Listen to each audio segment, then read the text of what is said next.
How to see how many times someone viewed your Instagram story.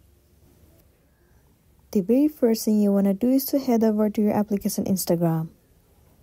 Enter your login credential and make sure that you are logged into your specific account.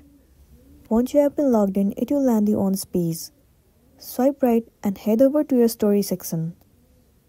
Move into your gallery. Select any of the picture that you want to add it to the story. Let's say I want to add this picture to my story. Once you are ready to add to your story, click on your story at the bottom left corner. Now wait for a while for it to upload. There you go, it has been uploaded successfully. Now if you swipe right the screen, then it will show you all the list of the people that viewed your story. But it is actually impossible to see how many times someone has viewed your story. This feature isn't available on your Instagram right now. So in order to view that, all you want to do is wait for the Instagram to update this feature. Then only you will be able to view it. So that's all for today, and this is simply how you can see how many times someone viewed your story.